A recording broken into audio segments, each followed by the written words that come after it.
শিক্ষা সংক্রান্ত গুরুত্বপূর্ণ আপডেটগুলো পেতে হলে অবশ্যই শুভেন্দু একাডেমি চ্যানেলটি সাবস্ক্রাইব করুন। পাশে থাকা বেল আইকনটিতে ক্লিক করে ভিডিওটি বেশি বেশি করে শেয়ার করুন। ইলেকশন চলাকালীন আপনারা দেখলেন 26,000 টিচারের চাকরি খেয়ে নেওয়া হলো।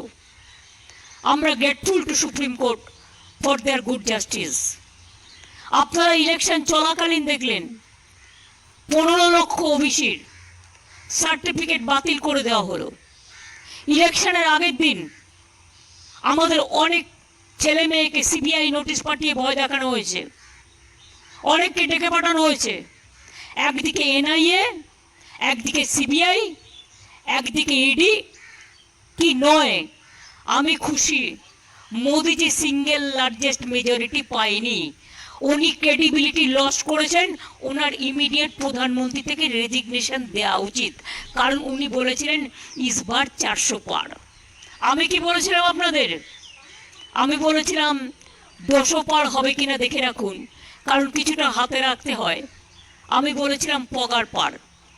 এখন তাকে পায়ে ধরতে হচ্ছে টিডিপি আর পায়ে ধরতে হচ্ছে নীতিশ। বাট এদের আমি খুব ভালো করে চিনি।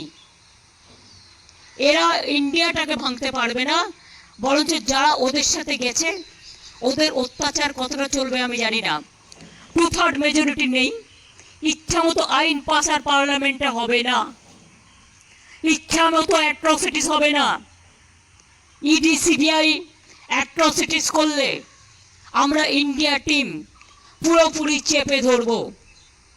অখিলেশ আমাকে এখনো বলেছে কয়েকটা সিটে ওরা সার্টিফিকেট দিচ্ছে না। জেতার পরেও ইলেকশন কমিশন চেষ্টা করছে যাতে বিজেপিকে আরও যদি কিছু সিটে বাড়ানো যায়।